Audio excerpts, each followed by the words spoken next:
Hi all, welcome back. This is Harita. In this video, we are seeing full cutting and stitching video of this blouse. So ఇప్పుడు ఏదైతే trend అవుతుందో మనకి border అనేది మిడిల్లో వేయడం. So ఇది ఎలా స్టిచ్ చేయాలి విత్ కరెక్ట్ మెజర్మెంట్స్ అనేది నేను చెప్తాను ఈ వీడియోలో. Cutting and stitching video full ఉంది. సో ఫస్ట్ మనం బ్యాక్ పార్ట్ అనేది కట్ చేసుకోవాలి. సో ఫస్ట్ దీనికి లైనింగ్ అనేది స్ట్రెయిట్గా కట్ చేసుకోవాలి. సో నేను ఫస్ట్ వచ్చేసి కింద బ్యాక్ డౌన్ పార్ట్ అని తీసుకుంటున్నాను, వెస్ట్ పార్ట్. సో అది ఎంత మెజర్మెంట్ ఉందో దానికి +2 ఇంచెస్ యాడ్ చేసి మనము మార్క్ చేసుకోవాలి ప్రతి ఒక్కటి. సో ఇక్కడ నాకు 15 అలా వచ్చింది. సో నేను 8 తీసుకుంటున్నాను, ఎందుకంటే డాట్ కూడా స్టిచ్ చేయాలి కాబట్టి. +2. సో మొత్తం హైట్ వచ్చేసి 13 నాది. సో నేను 14 తీసుకుంటున్నా, 1 ఇంచ్ ఎగస్ట్రా. సో నెక్ వచ్చేసి 2.5, షోల్డర్ వచ్చేసి 3, ఆర్మ్ లెంత్ వచ్చేసి డీప్ 6.5. సో ఇలా తీసుకున్నాక మనకి చెస్ట్ వచ్చేసి 9.5 +2. సో ఇలా +2 అనేది సపరేట్గా మార్క్ చేసుకోవాలి. సో ఆర్మ్ పాయింట్ అనేది చూపించిన స్కేల్తో ఈజీగా మనం మార్క్ చేసుకోవచ్చు.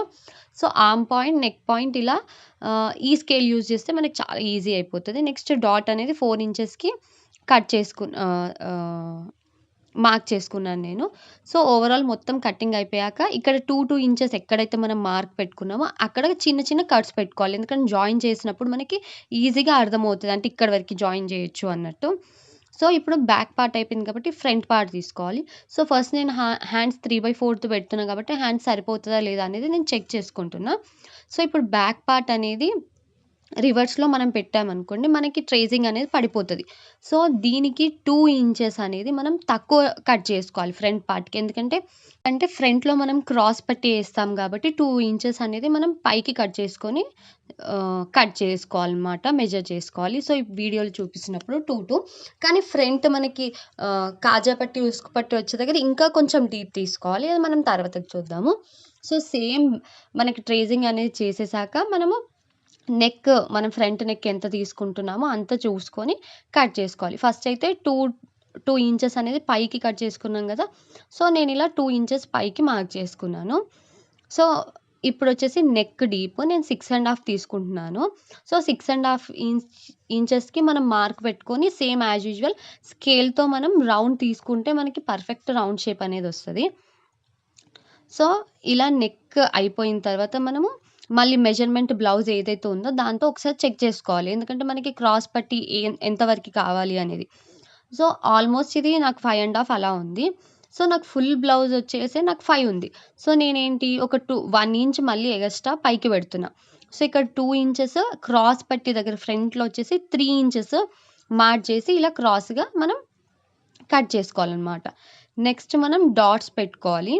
సో ఫస్ట్ డాట్ వచ్చేసి ఆ లెంత్ దేనికైతే ఉందో దానిలో మిడిల్‌లో 2.5 ఇంచెస్ వరకు మనము డాట్ అనేది వేసుకోవాలి. సో మెయిన్ డాట్ వచ్చేసి సేమ్ 2.5. ఇక్కడ మనం ఎక్కడైతే క్రాస్ తీసుకున్నామో అక్కడ 2.5. నెక్స్ట్ ఆర్మ్ హోల్ డాట్ వచ్చేసి 3.5. సో ఇలా తీసుకుంటే మీడియం సైజ్ వాళ్ళకి పర్ఫెక్ట్‌గా బ్లౌజ్ అనేది స్టిచ్ అవుతుంది. సో ఫోర్త్ డాట్ మనకు కావాలంటే వేసుకోవచ్చు, లేకపోతే లేదు. సో నెక్స్ట్ నేను క్రాస్ పట్టి అనేది కట్ చేసుకుంటున్నా. సో చూపిస్తున్నట్టుగా 3 ఇంచెస్ వరకి పెద్దగా పెట్టేసి మిగతాది 2 ఇంచెస్ చిన్నగా పెట్టి కట్ చేసుకుంటే మనకి క్రాస్ పట్టి అనేది ఈజీగా వచ్చేస్తది. సో ఇక్కడ నేను 4 కట్ చేసుకుంటున్నా. ఎందుకంటే శారీ క్లాత్ అనేది కొంచెం పల్చగా ఉంటే నేను మొత్తం 4 జాయిన్ చేసి ఏస్తాను. సో అది కూడా ఇన్విజిబుల్‌గా ఏస్తాను. సో చూడండి ఇప్పుడు మనకి కటింగ్ పార్ట్ అయితే అయిపోయింది. నేను హ్యాండ్స్ కటింగ్ అయితే చూయించట్లేదు, ఎందుకంటే సింపుల్ హ్యాండ్స్ కాబట్టి. సో ఇప్పుడు మనం బార్డర్ పైన ఫోకస్ చేయాలి. ఎందుకంటే బ్యాక్ సైడ్ అనేది మనకి బార్డర్ మిడిల్‌లో రావాలి కదా. సో ఫస్ట్ మనం హ్యాండ్స్ ఇంకా ఫ్రంట్ పార్ట్ కట్ చేసేసుకుంటే మనకి రిమైనింగ్ పార్ట్ నుంచి మనం బ్యాక్ పార్ట్ అనేది కొంచెం ప్యాచ్ వర్క్ లాగా చేసుకోవాలి. సో హ్యాండ్స్ అయిపోయిన తర్వాత మనం ఫ్రంట్ పార్ట్ ఇది శారీలోని బ్లౌజ్ కాబట్టి కొంచెం లాంగ్ లెంత్ వస్తది కాబట్టి ఈజీగా చూసుకొని కట్ చేసుకోవచ్చు. సో ఫ్రంట్ అనేది కట్ చేశాక మనం బ్యాక్ పార్ట్ దగ్గరికెళ్దాం. సో యాజ్ యూజువల్ లైనింగ్ కన్నా కొంచెం ఎక్కువ తీసుకొని కట్ చేసుకుంటాను నేను, ఎందుకంటే స్టిచ్ చేశాక అటు ఇటు అవుతది కాబట్టి. సో ఇప్పుడు ఇదనేది బార్డర్ చాలా పెద్దగుంది కాబట్టి ఏదైతే చిన్న లైన్ ఉందో నేను దాన్ని కూడా కట్ చేసేస్తున్నా. ఎందుకంటే అది ఏస్తే అంత లుక్ రాదు. సో మిడిల్ బార్డర్‌కే మనకి లుక్ వస్తది కాబట్టి ఈ బార్డర్ కట్ చేశాక ఇప్పుడు బ్యాక్ పార్ట్ చూడండి. ఇది మిడిల్‌లో వస్తది.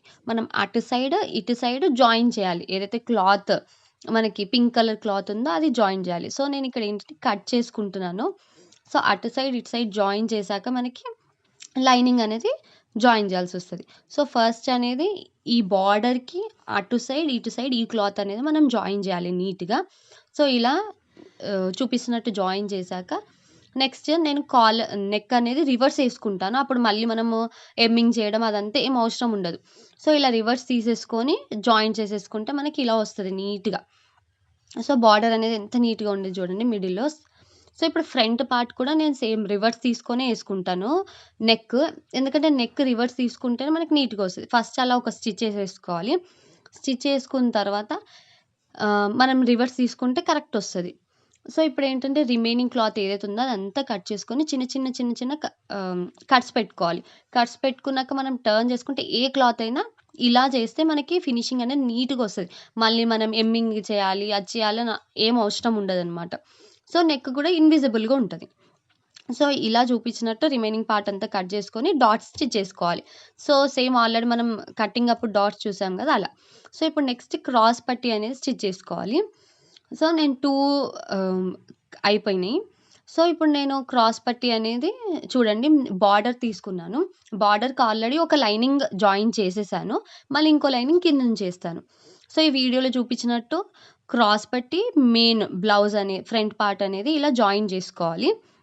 ఇక్కడ 3 ఇంచెస్ నుంచి 2 ఇంచెస్ వరకి. సో, ఇలా మొత్తం స్టిచ్ చేశాక పైనుంచి 2 స్టిచెస్ ఏసుకోవాలి. ఎందుకంటే మనకి ఇది ఇన్విజిబుల్ గాబట్టి, మళ్ళీ ఎక్కడైనా కుట్టు పోతే మళ్ళీ తర్వాత బ్లౌజ్ మొత్తం అయిపోయాక మనం స్టిచ్ చేయలేమనమాట. సో, కింద వన్ మోర్ ఆహ్, బ్లౌజ్ పీస్ అనేది మనం ఇలా జాయిన్ జేసుకోవాలి. సో, ఇప్పుడు ఏదైతే రిమైనింగ్ పార్ట్ ఉందో అదంతా కట్ జేయాలి. బ్లౌజ్ ఎంతవరకు ఉందో నేను కొంచెం ఎగస్ట్రా తీసుకున్నా గాబట్టి. సో, ఇప్పుడు మనకి ఇన్విజిబుల్ అంటే ఆ స్టిచ్ అనేది లోపటికెళ్ళాలి.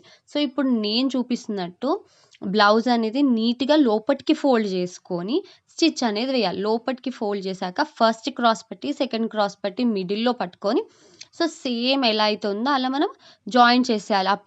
ఫ్రంట్ నుంచి బ్యాక్ వరకి 2 స్టిచెస్ అనేవి వేసుకుంటే మనకి స్ట్రాంగ్‌గా ఉంటది.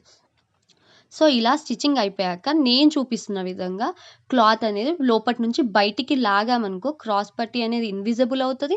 మనకి బ్లౌజ్ అనేది నీట్ ఫినిషింగ్‌తో వస్తది. చూడండి ఇప్పుడు ఎక్కడ మనకి బ్లౌజ్ అనేది క్రాస్ పట్టీ జాయిన్ చేసినట్టు కనిపియదనమాట. సో, ఇలా 2 సైడ్స్ మనం క్రాస్ పట్టీ జాయిన్ చేసేసుకుంటే నెక్స్ట్ హ్యాండ్స్ అనేది స్టిచ్ చేసుకోవాలి. నేను హ్యాండ్స్ కూడా క్రాస్ తిప్పే యేసుకుంటాను. ఎందుకంటే మనకి ఎమ్మింగ్ వర్క్ తక్కువుంటది గాబట్టి. సో, చిన్న బోర్డర్ వచ్చింది గాబట్టి ఇలా క్రాస్ తీసేసుకొని నేను స్టిచ్చింగ్ అనేది చేసేసాను హ్యాండ్స్. సో, హ్యాండ్ స్టిచ్చింగ్ కూడా కొంచెం ఇంపార్టెంట్. నేను సింపుల్ హ్యాండ్స్ తీసుకున్నా గాబట్టి అంత నేను వీడియోలో హ్యాండ్స్ కటింగ్ ఏం చూయించలేదు. ఏదైనా వర్క్ అయితే నెక్స్ట్ టైమ్ చూయిస్తాను నేను. సో, ఇప్పుడు మనం hands, front part, back part అన్నీ ఇండివిడ్యువల్‌గా స్టిచ్ చేసుకున్నాం గదా! ఇదంతా మొత్తం ఒక కంప్లీట్ స్టిచ్ చేస్తే బ్లౌజ్ రెడీ అయిపోతుంది. సో, ఇలా blouse videos or dress videos, cutting, stitching ఏ వీడియోస్ అయినా మన ఛానెల్‌లో ఉంటాయి. ఇంకా ముందు ముందు నేను చాలా అప్‌లోడ్ చేస్తాను. So, please subscribe my channel for more videos. ఇంకా ఇలాంటి వీడియోస్ మీ ఫ్రెండ్స్‌కి ఆర్ ఫ్యామిలీకి ఎవరికైనా యూజ్ అయితాయి అంటే you can share my channel. So, ఇప్పుడు మనం ఏదైతే చూపిస్తున్నానో నేను అన్ని పార్ట్స్ అనేవి జాయిన్ చేయాలి. So, first back and front part అనేది జాయిన్ చేయాలి. సో, చూడండి నేను చూపిస్తున్నట్టు క్రాస్ పట్టీ అనేది మనకి ఎంత పైకొచ్చింది చూడండి. ఫ్రంట్‌లో చాలా నీట్ లుక్ వస్తది ఇలా జాయిన్ చేస్తే. సో, ఏమంటారు బ్యాక్, ఫ్రంట్ ఇక్కడ షోల్డర్ దగ్గర జాయిన్ చేయాలి. జాయిన్ చేశాక మనకు కావాలి అనుకుంటే మనము జిగ్‌జాగ్ గూడా చేయించొచ్చు. అప్పుడు ఇంకా నీట్‌గా ఉంటది లుక్. సో, నా దగ్గర జిగ్‌జాగ్ మిషన్ లేదు కాబట్టి నేను నార్మల్‌గానే స్టిచ్ చేశాను. సో, ఇది అయిపోయాక మనం హ్యాండ్స్ అనేది జాయిన్ చేయాలి. హ్యాండ్స్ జాయిన్ చేస్తే ఆల్మోస్ట్ బ్లౌజ్ అనేది ఫినిష్ అయిపోయినట్టే. హ్యాండ్స్ జాయిన్ చేశాక మళ్ళీ ఏం చేయాలి మనము ఎక్కడైతే మనం 2 ఇంచెస్‌కి కటింగ్ చేసినప్పుడు మార్క్స్ పెట్టుకున్నాం గదా! ఆ 2 ఇంచెస్ కరెక్ట్ మార్క్స్ చూసుకొని మనము జాయిన్ చేశామనుకోండి మనకు కరెక్ట్ ఫినిషింగ్ అనేది వస్తదనమాట. సో, ఇలాంటి మరెన్నో ఇంట్రెస్టింగ్ వీడియోస్‌కి మీరు మన ఛానెల్‌ని సబ్స్క్రైబ్ చేసుకోవచ్చు. షార్ట్స్‌లో గూడా నేను చాలా వీడియోస్ మాక్సిమం పోస్ట్ చేస్తున్నా. ఇన్విజిబుల్ పైపింగ్ ఎలా చేయాలి, ఇంకా చాలా చాలా. So, if this video is useful to your friends and families, please subscribe my channel for more videos. Last వరకి చూడండి వీడియో బ్లౌజ్ అనేది ఎంత మంచి అవుట్‌పుట్ వచ్చిందనేది మీకు క్లియర్‌గా అర్థమవుతది. ఇంకా మీకేవైనా కటింగ్, స్టిచ్చింగ్ వీడియోస్ కావాలి అంటే మీరు కామెంట్ బాక్స్‌లో మెసేజ్ చేస్తే నేను తప్పకుండా ట్రై చేస్తాను. సో, నాకు మాక్సిమం పాసిబుల్ అయినంత వరకి నేను స్టిచ్ చేసి వీడియోస్ పెడతాను. Due to my phone problem I can't post few videos. So, చూడండి మనకి హ్మ్, ఓవరాల్ స్టిచ్ చేశాక ఇలా ఉంటది. సో, మనకంత నీట్ ఫినిషింగ్ అనేది వస్తది. చూడండి హ్యాండ్స్ గానీ, క్రాస్ పట్టి చూడండి ఎంత మంచిగా మనకి బోటిక్ స్టైల్‌లో అంత మంచి లుక్ అనేదొస్తది. చూడండి ఇది బ్యాక్ సైడ్ మనం బార్డర్ అనేది మిడిల్‌లో యాడ్ చేసాం. పింక్ కాబట్టి అంత అట్రాక్ట్ అనిపియట్లేదు. కాకపోతే వేరే కాంట్రాస్ట్ కలర్‌తో మీరు స్టిచ్ చేస్తే మాత్రం సూపర్ ఉంటది. Thanks for watching. బాయ్.